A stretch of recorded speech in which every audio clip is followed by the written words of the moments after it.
Hello to the chess chicos and the chess chicas. Round 13 recap. After yesterday's debacle, the big question was whether Nepo would bounce back or not behind the white pieces. This is his last white game in the match, so this was a very important one. Let's see whether number 13 brought any bad luck to either player. Of course, Ding went back to his safest choice against e4 and relied again on the Ruy Lopez, and again we see an anti-marshal this time round. However, Nepo opted for c3 instead of a3, and even in the c3 line here, he played a slightly odd variation, bishop e3. I'm not a fan, but I guess that doesn't carry too much weight in this context. For the record, though, I would like to mention that I do play this structure a lot with white, and I almost always play this rather passive looking but quite reliable setup, which often, by the way, transposes back into usually Chigorin variations of the Ruy Lopez with the delayed d4. Now, one might want to ask the question of what's the point of playing d3 and then d4, clearly losing a tempo. Not a lot, really. The main justification of doing so is the fact that usually when you play early d3, you do this because you either play against a Berlin player or because you play a Marshall player. And either case, whether they regularly play the Berlin or the Marshall, they have fairly limited experience in these Chigorin structures. So one could argue that the loss of a tempi is compensated by the opponent's supposed inferior knowledge of the structure. But to be honest, deploying that policy to a World Championship match is, yeah, I wouldn't really want to rely on Ding not knowing what he's doing in a structure like this. Anyway, bishop e3 was played. I will tell you why I dislike it, but I am going to say as much as not an optimal square for the bishop, generally speaking, in this structure, and it often obstructs the way towards the e4 pawn, and more on that just in a few seconds. Now bishop c2, bishop c2, c5, knight d2, rook e8, all stock standard moves.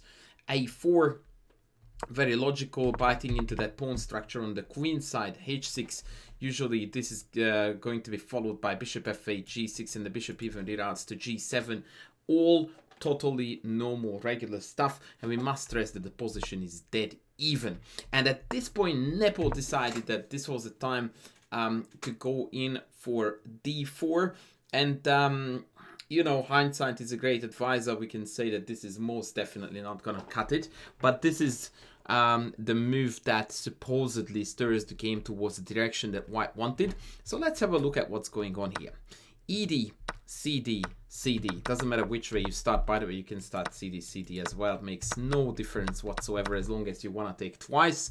And after knight takes d4, Ding immediately went in with knight c4. Now, generally speaking, in this position in the Chigorin, you would want to play bishop f8 to exert even more pressure onto the e4 pawn, but one shouldn't forget that b5 is also hanging. I did have a look at this, and there is a very fascinating line here that the engine really likes, and that is to not to take on e4, but to play d5. I really like this, and the idea is that after ed, knight d5, the white bishop on e3 turns out again to be more of a problem and a concern than a source of any joy whatsoever. And in fact, all the best white moves here, according to the machine, moves that give up the bishop for the knight. I tried to make something like bishop d4 work, but little was the joy. In sight of knight f4 with queen g5 coming, g2 is hanging, knight e2 is pending, the whole shebang is on. In general, I would like to add that to this whole d4 debate or analysis.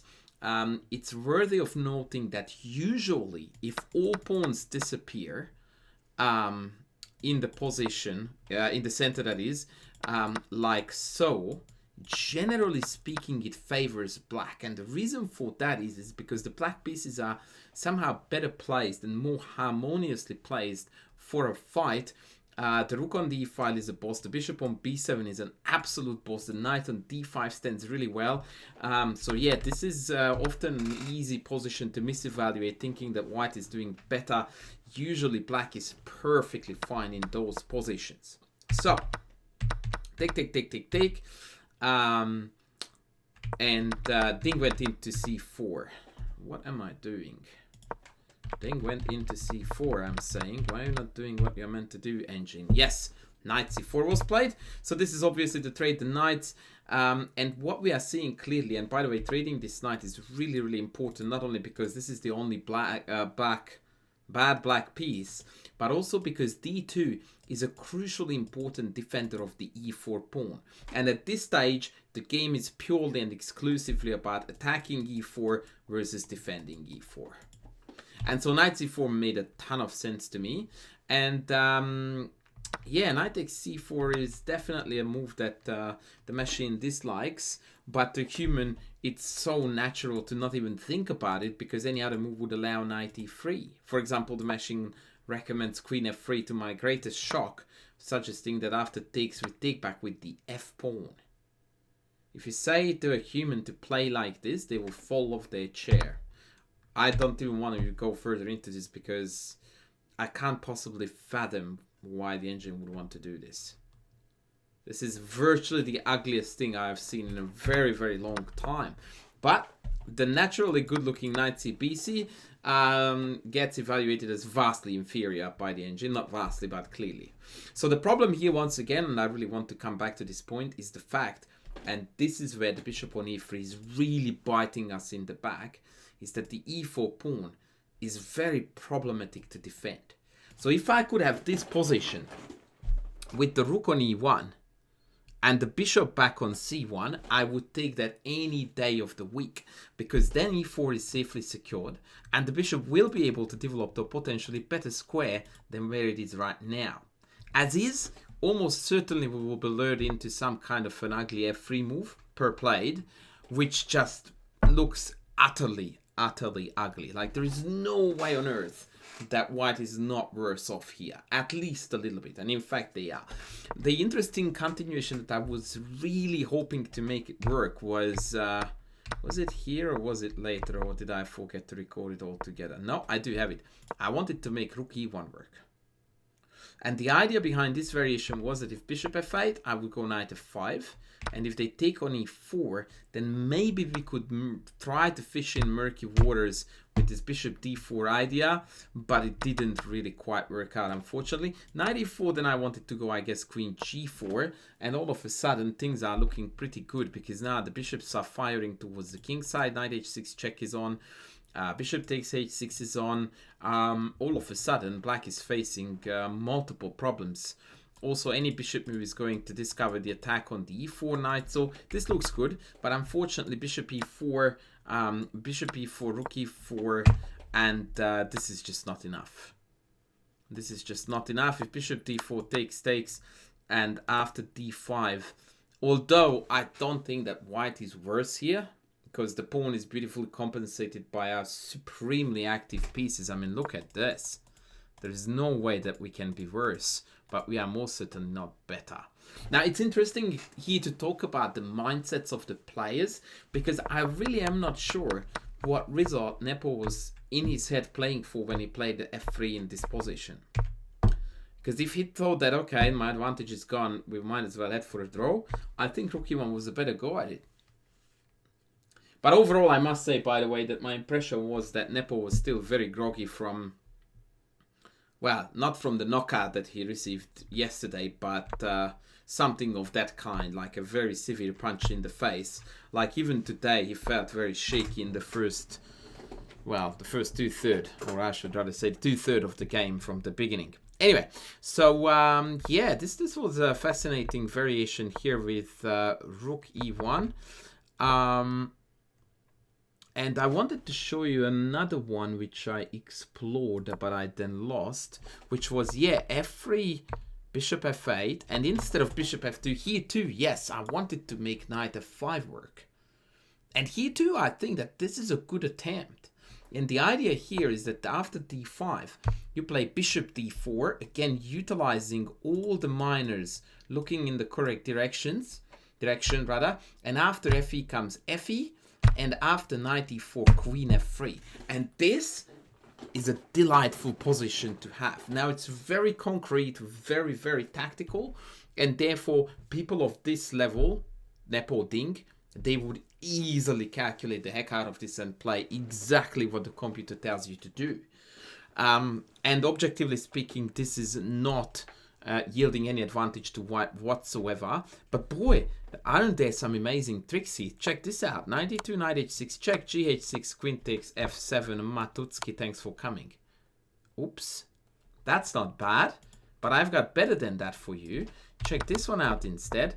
If knight d6... oh no, let's go with... sorry. Knight f5, let's go with... that knight d2 line one more time. If knight h6, king h8, I have got a marvelous checkmate here. I mean, I know that this loses a queen, but who wants to take a queen when you have got check, check, check, and mate? So yeah, there's a bit of a bite to this setup. The big downside to it is knight d6. That's a supremely annoying defensive measure because it covers f7. And so knight h6, gh6, and I can't go for the mate, but it also covers the bishop on b7. And so I'm under attack, but I can't take. Now that sucks. And so now here we have to settle for a very timid queen f2 and an even retake on f5 with the bishop, owing to the fact that the d4 bishop is hanging in case of queen f5. And here now we are simply a pawn down. I do think that white has plenty of compensation due to the very active piece play. But yeah, no more than a draw here either. All right, back to the game. So after f3, d5, Nepo took, knight took back, bishop e4, and let's state the fact, black is clearly worse here. Not much worse, but there is a definite line here that we can draw saying, yep, black is on top. And the reason for that is white's king is a little bit wonky. The pieces are not really too coordinated. And yeah, rook b8 with the b5 pressure is coming. And this is precisely the move that Ding failed to play or missed, or I don't know what the right wording is here. And the point here, by the way, is that knight f4 is a super annoying threat. Like, you really don't want to see this knight jumping in here. Followed by queen g5, and all of a sudden it is black who is conducting that kingside attack that I just showed you with a reverse setup. So yeah, rook e5, in my opinion, was the decisive move of this game, in the sense that it threw away all of black's advantage. Nepo felt a sigh of relief, and from here on, the Russian played well. He played rook c1, rook c8, knight e2. This very, very ugly retreating move is actually really good. It allows white to use the d4 square with the queen, occasionally with the bishop as well. And the knight actually, despite being in the center, was not really well placed there. So it's one of those extremely rare exceptions when going back was necessary, so that we could go forward again. Queen d4, f5, and bishop g3. And now, interestingly enough, black has more than one ways to sack the exchange. Anand condemned the exchange sack in his tweet when Nepo played, Ding played here, rook takes e4, and afterwards I checked with the engine and I'm like, yeah, fair enough, because they should have sacked the exchange with fe instead. But the result is not going to be any different. The lines are marvelous. Queen e5, bishop e5, ef. And if rook f3, then rook e8 is very, very pesky. And in fact, it's white again who needs to pedal for the draw with rook takes f8 only. And after king f8, the bishop escapes the skewer with a check, securing a draw. Likewise, after gf, rook e8. Now white has f4 and black has a sensational tactical strike, knight takes f4. But even this is a forced draw according to the machine. Rook f4, rook e5, and maybe king f1. c4 is loose. The bishops are super active, but so are the rooks, because now the board is full of open files. I suppose we can call this some kind of a dynamic equilibrium. The engine claims 000 after almost every black move that doesn't blunder a piece. So yeah, and frankly, I don't really see how black could not sacrifice an exchange here. But obviously, what Anand was perhaps saying is that f5 was forcing black's hand into the exchange sack, and perhaps here there were better moves than that. But the machine claims f5 to be best, and I will believe them. So we forcingly entered this endgame scenario, and although white is a hair better here, in many aspects I felt like I almost would have preferred to be black here, because it's easier to play this position with black. And it's a lot harder for white to come up with the plans that may allow us to play for a slight edge. But let's see how it unfolded. Rook d1, knight b4. That's the most important step in black's plan, which is to plant a knight on d3, which is going to be a total major pain. Rook d7, bishop c5 check, king h2, bishop c6. And yes, white does have a rook on the 7th, but it does absolutely nothing. In fact, it gets traded off right away. And after bishop d5, once again, the activity of these black pieces, I'm not going to lie, I did not like this position for white. I was worried. And if I play this with white, I would feel very uncomfortable to try to hold it. Nepo found best knight c3, knight d3, rook c2, bishop c6, a5. The key move to be able to offer a trade. If we could trade into the bishops, in particular the dark squared bishop, that would be very handy. So Ding brought the king, rook e2, and that was the point when the players decided to repeat moves and agree on draw. But I must show you, and in fact Ding said this in the press conference afterward, that he actually was considering playing for a win here with king e6. And once again, according to the engine, every single white move that doesn't blunder the rook in one move is a draw, including even king h1, which is just supremely ugly, bishop b6 or king g3. My favorite line, of course, is knight takes e4, which is also a draw. By no, this is not the line I wanted to show you. The line I wanted to show you is king e6 here. Oh yeah, it is. Rook e2, that's right. Bishop d4.